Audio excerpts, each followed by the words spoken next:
Hi! Hello! Welcome to Suman TV.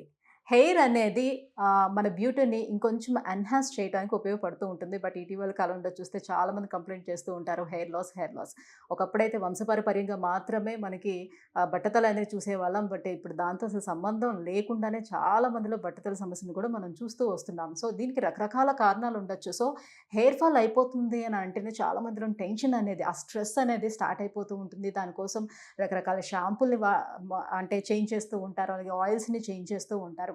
అలాగే hair fall అవ్వటానికి main reasons ఏంటో ఫస్ట్ ఆఫ్ ఆల్ తెలుసుకుందాం. అలాగే ఈ ఆయిల్స్ చేంజ్ చేయడం వల్ల ఏమైనా అసలు యూజెస్ ఉంటాయా? లేదా? ఈ విషయాలన్నీ డిస్కస్ చేసేద్దాం. మనతో పాటు ఉన్నారు Cleo skin and hair clinic నుంచి dermatologist and cosmetologist doctor Vani garu. Hello hello ma'am. అండి. Hi. Ma'am so hair fall అవుతుందనంటే ప్రతి ఒక్కరికి ఫస్ట్ స్ట్రెస్ అనేది స్టార్ట్ అవుతూ ఉంటుంది. అవునండి. స్ట్రెస్ వల్లే హెయిర్ ఫాల్ కూడా అవ్వచ్చు. But yes. హెయిర్ ఫాల్ అవుతుందని కనిపిస్తేనే ఆ స్ట్రెస్ ఆటోమేటిక్‌గా స్టార్ట్ అయిపోతూ ఉంటుంది. అవునండి. సో, హెయిర్ ఫాల్ అవ్వడానికి బేసిక్‌గా రీజన్స్ ఏముంటాయి? ఏం మిస్టేక్స్ ఓకే. మనం చేయటం వల్ల బేసిక్‌గా మన ఓకే. లైఫ్ స్టైల్ చేంజెస్ వల్ల జరుగుతూ ఉంటాయి? ఓకే. హెయిర్ ఫాల్ అన్నది ఇంట్రెస్టింగ్ టాపిక్ అండి. ఇది ఒక సైక్లికల్ ఫార్మాట్‌లో ఉంటది. Stress leads to hair fall leads to stress again. Yes. So, this is a never ending cycle అనమాట. హెయిర్ లాస్ అనే దానికి చాలా రీజన్స్ ఉంటాయి. ప్రైమరీలీ న్యూట్రిషనల్ తీసుకుంటే బి12 డెఫిషియన్సీ గానియండి, డి3 గానియండి, ఐరన్ లోపించినా గాని you will have hair loss. Hmm. After certain age ఏంటంటే హార్మోనల్ రోల్ కూడా ఉంటుంది అందులో. యెస్.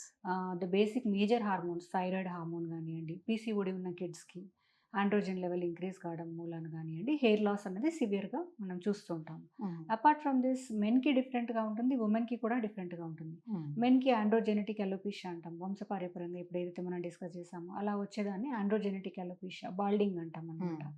సో, ఫీమేల్‌లో లాస్ అయ్యేది female pattern hair loss. Female hormone మూలాన గాని హెయిర్ లాస్ అవుతుంది. హ్మ్. సో, బిఫోర్ మనము హెయిర్ లాస్‌కి ట్రీట్మెంట్ స్టార్ట్ చేసే before we need to identify the root cause for hair loss and treat it అనమాట. Hmm. Hmm. Accordingly మనకు ఆ root cause identify చేశాక ఫస్ట్ రూట్ కాజ్ ట్రిగ్గరింగ్ ఏజెంట్స్‌ని ఏదైతే ఉందో దాన్ని మనము ట్రీట్ చేయడం జరుగుతుంది. దానిపైన మనం ట్రీట్మెంట్స్ ఏవైతే ఉన్నాయో పీఆర్‌పీ గానియండి, జీఎఫ్సీ గానియండి, మీసోథెరపీ, డ్యూటా థెరపీ హ్మ్. ఇలాంటి హెయిర్ ఎన్హాన్స్‌మెంట్ ట్రీట్మెంట్స్ చేయడం జరుగుతుందనమాట. ఓకే. సో, ఇప్పుడు హెయిర్ ఫాల్ అవుతుందనంటే ఫస్ట్ అంటే చేసే పనులేముంటాయనంటే first of all hair shampoos ఏవైతే యూజ్ చేస్తున్నామో, so, hair fall control shampoos అని వెళ్తారు. అండ్ తర్వాత ఆయిల్స్ వైపు చూస్తూ ఉంటారు. సో, రకరకాల వీడియోస్ మనకిప్పుడు సోషల్ మీడియాలో కనిపిస్తూనే ఉన్నాయి. సో, ఒకళ్ళు కాస్టర్ ఆయిల్ యూజ్ చేయమని చెప్తారు. ఒకళ్ళేమో ఆనియన్ ఆయిల్ యూజ్ చేయమని చెప్తారు. సో, ఒకళ్ళు సెసమీ ఆయిల్ యూజ్ చేయమని చెప్తారు. సో, ఈ ఎక్స్‌పెరిమెంట్స్ అన్నీ చేసేస్తారు. ఫైనల్ అది వర్కౌట్ కాకపోయినప్పుడు డాక్టర్ దగ్గరికొస్తూ ఉంటారు. యెస్. యెస్. నిజానికి ఇలా ఆయిల్స్ గానీ, లేకపోతే షాంపూస్ గానీ, ఇవి చేంజ్ చేయటం వల్ల ఏమైనా యూజ్ ఉంటుందా? Okay. Coming to hair oils అండి. హెయిర్ ఆయిల్స్ అన్నది కామన్‌గా యూజ్ చేస్తుంటారు అందరూ. సో, హెయిర్ ఆయిల్స్ మనం డిస్కస్ చేసిన విధంగా కోకోనట్ ఆయిల్ గానియండి, కాస్టర్ ఆయిల్ గానియండి, sesame oil, onion oil, rosemary oil హ్మ్. ఇలాంటి చాలా రకాలైన హెయిర్ ఆయిల్స్ మార్కెట్‌లో అందుబాటులో ఉన్నాయి. సో, వీటి వల్ల కొంత బెనిఫిట్ ఉంటుంది. Actually they increase the hair shaft conditioning అన్నది ఇంక్రీజ్ అవ్వడం మూలాన షాఫ్ట్ అన్నది స్ట్రాంగ్‌గా ఉంటుంది. Hmm. So, it helps to an extent. But not fully it doesn't reverse the hair loss and regrowth of hair దాని వలన టోటల్‌గా మాత్రం జరగదండి. ఫస్ట్ మనం ఐడెంటిఫై చేసుకోవాలి రూట్ కాజ్ ఏది అని. దాన్ని ట్రీట్ చేసుకోవడం మూలాన మనం హెయిర్ లాస్ అనేది రివర్సిబుల్‌గా ఉంటుంది. హ్మ్. సో, ఈ ఆయిల్స్‌కొచ్చినట్లయితే normal virgin coconut oil helpful అనమాట. కిడ్స్‌కి గానియండి, అడల్ట్స్‌కి గానియండి. So, that is helpful. Then accordingly you have castor oil అంటే కొంచెం మందంగా ఉంటుంది. సో, హ్మ్. ఇలాంటి థిక్ ఆయిల్స్ వదిలేసినప్పుడు ఏంటంటే ఆయిలీ స్కాల్ప్ ఉందనుకోండి for example if they are having dandruff issues. On hmm. That hmm. If we apply oil and అలాగే వదిలేసినట్లయితే అక్కడున్న కొలోనియల్ ఫంగస్ గానీ అభివృద్ధి చెంది ఆ డాండ్రఫ్ అన్నది వర్స్ అవుతుంది. హెయిర్ లాస్ ఇంకా ఎక్కువగా అవుతుంది. హ్మ్. సో, మనం ఏంటంటే హెయిర్ కండిషన్‌ని బట్టి అంటే స్కాల్ప్ కండిషన్‌ని బట్టి ఇప్పుడు డ్రై స్కాల్ప్ ఉందనుకోండి వాళ్ళకి కోకోనట్ ఆయిల్ కొంతవరకు హెల్ప్ అవుతుంది. ఓకే. ఆయిలీ స్కాల్ప్ ఉన్న వాళ్ళకి హెయిర్ ఆయిల్ అలాగే పెట్టి వదిలేయకూడదు. We need to okay. Wash it అనమాట. Okay. Ideally 2-3 hours before hair wash కొంచెం వార్మ్ ఆయిల్ పెట్టి వాష్ చేసినట్లయితే ఇట్ ఈస్ సజెస్టబుల్ అనమాట. Hmm. Apart from these oils we have sesame oil గానియండి, safflower oil some people use. So, rosemary oil coming to rosemary oil అది కొంచెము vasodilation increase చేస్తుంది. చిన్నగా కొంతపాటి హెయిర్ రీగ్రోత్‌కి హెల్ప్ అవుతుంది. But hmm. All these are not overnight. Little bit it has an additive effect అనమాట. Onion oil also nowadays we are seeing because hmm. Of the hmm. Sulphur content in it. అది కూడా vasodilation blood క్యాపిలరీస్‌ని, రక్త ప్రసరణని improve చేయడం మూలన కొంతపాటి help అయితే ఉంటుంది. అంటే చాలామంది తల్లులు అనుకున్న విషయం ఏంటంటే, ఆయిల్ పెట్టకపోవటం వల్లే పిల్లలకి హెయిర్ ఫాల్ ఎక్కువైపోతుంది అనే ఉద్దేశంతో పెడుతూ ఉంటారు. సో, వారంలో ఒక 2 సార్లు మాత్రమే హెడ్ బాత్ చేస్తూ ఉంటారు. మిగతా టైం అంతా కూడా ఆ ఆయిల్‌తోనే హెయిర్ ఉంటుంది. సో, దానివల్ల ఎక్కువగా ఇష్యూస్ పెరిగే అవకాశం ఉంటుంది. హెయిర్ ఫాల్ ఇంకా ఎక్కువగా పెరుగుతుందా? యెస్ అండి. ఐడియల్‌గా అయితే ఆయిల్ అన్నది just conditioning agent and it also increases the root strength. But not totally we don't suggest oil usage. ఎక్కువ ఆయిల్ అలాగే వదిలేయడము.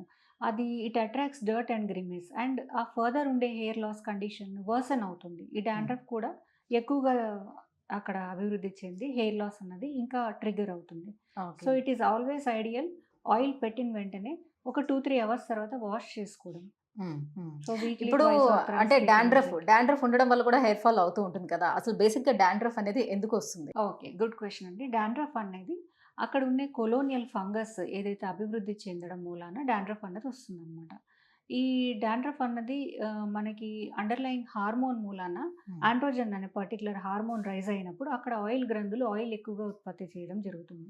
ఓకే. ఆయిల్ ఎక్కడైతే ఉందో ఆ ఫంగస్‌కి ఆయిల్ అనేది ఒక ఫుడ్ లాంటిదనమాట. హ్మ్. సో, ఆ ఫంగస్ ఆయిల్‌లో it thrives well. It acts as a culture medium for the okay. Fungus to grow. Hmm. So, this dandruff అనేది వర్సన్ అయిపోతుంది. హ్మ్. డాండ్రఫ్ కొంతమంది ఆయిలీ స్కిన్ ఉన్న వాళ్ళకి చూడండి, ఆయిలీ స్కాల్ప్ ఉన్న వాళ్ళకి ఎక్కువగా ఉంటుంది. హ్మ్. హ్మ్. దట్ ఈస్ అయితే వై. మరి డాండ్రఫ్‌ని అంత సీరియస్‌గా తీసుకోవాల్సిన నెసెసిటీ ఎంతవరకు ఉంది? ఇప్పుడు డాండ్రఫ్‌కి సంబంధించిన షాంపూస్, యాంటీ డాండ్రఫ్ షాంపూస్ అని వస్తున్నాయి కదా! సో, అవి యూజ్ చేయటం వల్ల ఏమైనా ఉపయోగం ఉంటుందా? ఉంటుందండి. సో, యాంటీ డాండ్రఫ్ షాంపూస్‌లో చాలా రకాలైన మాలిక్యూల్స్ ఉంటాయి. కొన్ని కిటకొనజోల్ అని, కొన్ని సైక్లోపెరాక్సోలమైన్ అని, ఇలాగా సెలీనియం సల్ఫైడ్ ఇలాగ డిఫరెంట్ కైండ్ ఆఫ్ మాలిక్యూల్స్ ఉంటాయన్నమాట. జనరల్‌గా ఈ మాలిక్యూల్స్ ఏంటంటే మేము పేషెంట్ మా దగ్గర అప్రోచ్ అయినప్పుడు ఇన్ రొటేషన్‌లో యూజ్ చేస్తూ ఉంటామన్నమాట. హ్మ్. సో, ఈ మాలిక్యూల్స్ అనేది ఈ డాండ్రఫ్ యొక్క ఇంటెన్సిటీని డిక్రీజ్ చేస్తాయి. దాని మూలాన స్కాల్ప్ ఇట్చింగ్ గానియండి, ఫ్లేకింగ్ గానియండి, ఇలాంటి డిస్కంఫర్ట్ ఉండకుండా ఫర్దర్ హెయిర్ లాస్ అవ్వకుండా ఉంటుంది. సో, డాండ్రఫ్‌ని ఎప్పుడు సీరియస్‌గా తీసుకోవాలి? ఎప్పుడు డాక్టర్‌ని కన్సల్ట్ చేయాల్సిన నెసెసిటీ ఏర్పడుతూ ఉంటుంది? ఒకవేళ దాన్ని ట్రీట్మెంట్ తీసుకోకపోతే ఫర్దర్ ఉన్న కాంప్లికేషన్స్. ఓకే. చాలా కాలంగా డాండ్రఫ్ ఉంటుందనుకోండి. For example and it is flaking, it's falling all over. Hmm. It is also kind of discomfort. Not only that it leads to itching. Hmm. Itching గానియండి, వాళ్ళు itching చేయటం మూలాన secondary infections రావడము, hair loss start అవ్వడము. So, these conditions we can take it as considerable hmm. Need for the dandruff treatment and start with the dandruff treatment అనమాట. So, finally ఇప్పుడు మనకి ఎలాంటి ట్రీట్మెంట్స్ అయితే అందుబాటులో ఉన్నాయి హెయిర్ ఫాల్‌కి సంబంధించి? హెయిర్ ఫాల్‌కి సంబంధించి చాలా రకాలైన ట్రీట్మెంట్స్ ఉంటాయండి. So, depending upon the hair లాస్‌కి ఏదైతే ఉందో రూట్ కాజ్‌ని హ్మ్. మనము ఐడెంటిఫై చేసి. ఐడెంటిఫై చేసి దాన్ని బట్టి ట్రీట్మెంట్స్ ఉంటాయన్నమాట. హ్మ్. ట్రీట్మెంట్స్‌లో పీఆర్‌పీ అని, జీఎఫ్సీ అని, డ్యూటా అని, మీసోథెరపీ. సో, దాంట్లో కూడా ఎక్సోజోమ్స్ యూజ్ చేస్తాము. ఇలా చాలా రకాలైన హెయిర్ లాస్ ట్రీట్మెంట్స్ ఉంటాయి. So, hmm. సో ప్రైమర్‌లీ మనం డిస్కస్ చేయాల్సిందేంటంటే పీఆర్‌పీ గానియండి, జీఎఫ్సీ గానియండి, డ్యూటా థెరపీస్ కానియండి. హ్మ్. ఇవి అన్నవి gold standard treatments in hair loss అనమాట. ఈ ఓకే. పీఆర్‌పీ అంటే ఏంటంటే ఈ ప్లేట్‌లెట్ రిచ్ ప్లాస్మా. సో, మన ఓన్ బ్లడ్ నుంచి ప్లేట్‌లెట్ రిచ్ ప్లాస్మాని మనం సెగ్రిగేట్ చేసి, దాంట్లో ఉన్న గ్రోత్ ఫ్యాక్టర్స్ ఏవైతే ఉన్నాయో దాన్ని అక్కడ ఇవ్వడం జరుగుతుందనమాట లోకల్‌గా. ఓకే. ఓకే. సో, అలా ఎన్ని సిట్టింగ్స్ వాళ్ళు ట్రీట్మెంట్ తీసుకోవాల్సిన అవసరం ఉంటుందనేది మీరు వాళ్ళని ట్రీట్ చేసేటప్పుడే ముందే తెలిసిపోతుందా? యెస్ ఇన్ని అండి. సిట్టింగ్స్ యెస్ మనం అండి. ఇవ్వాలి యెస్ అని? అండి. Depending upon their hair loss మనం హ్మ్. ఏదైతే వాళ్ళకి వాళ్ళ తీవ్రతను బట్టేసి, వాళ్ళ రూట్ కాజ్‌ని పట్టేసి then we suggest the number of sittings also. Hmm. So, నార్మల్‌గా ఏంటంటే 4-5 sessions maximum 6 sessions we suggest అనమాట. స్పేస్డ్ అపార్ట్ 3 వీక్స్ టు 4 వీక్స్‌కి ఒకసారికి ఈ పీఆర్‌పీ థెరపీ చేయడం జరుగుతుంది. So, okay. పీఆర్‌పీ కంటే అడ్వాన్స్డ్ అంటే గ్రోత్ ఫ్యాక్టర్ కాన్సంట్రేట్ అనమాట. ఇది GFC. GFC therapy. So, GFC therapy is giving promising results బావున్నాయి. Second to okay. థర్డ్ సెషన్‌కి the results are showing up on optimistic scale అనమాట. So, ఈ జీఎఫ్‌సీ ఏంటంటే ఈ పీఆర్‌పీ కంటే కూడా కొంచెం growth factor concentrate. So, hmm. Even the pain factor also when they are injecting it is less compared to the PRP అనమాట. Oh! Okay. Right. So, PRP, GFC ఈ రెండిట్లో ఏది బెటర్ అంటే ఏది సజెస్ట్ చేస్తారు? ఏది ఎక్కువ గుడ్ రిజల్ట్‌నిస్తుంది? ఎన్ని రోజుల్లో మనం రిజల్ట్ చూడొచ్చంటారు? ఓకే. ఆహ్, అంటే రీగ్రోత్ ఎప్పుడు స్టార్ట్ అవుతుంది అననేది? ఓకే. సో, ఇవన్నీ ఓవర్‌నైట్ ట్రీట్మెంట్స్ కాదండి. Generally they take around 6-8 weeks. Minimum హెయిర్‌లో మనం ఏ చేంజ్ చూడాలనుకున్నా గానీ 3 మంత్స్ టైం మాత్రం ఖచ్చితంగా పడుతుంది. So, PRP is nothing but platelet rich plasma, GFC is growth factor concentrate. So growth factor కాన్సన్ట్రేట్కి little more advantage than the platelet okay. Rich plasma. Growth factor concentrate, what I am seeing in practice, definitely it is superior to the PRP therapy అన్నమాట. Right. So ఈ treatments చేస్తుండేటప్పుడు వాళ్ళు పలానా precautions ఖచ్చితంగా follow అవ్వాల్సిన అవసరం ఉంటుందా?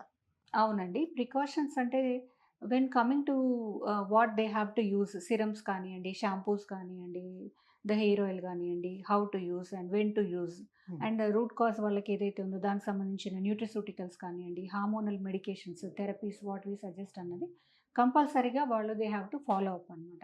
Otherwise we are just giving the external PRP or GFC and they are not taking the nutritional supplement or not correcting the underlying reason, then there won't be much of a change anamata. So okay. it has to be in sync with the treatment. Right.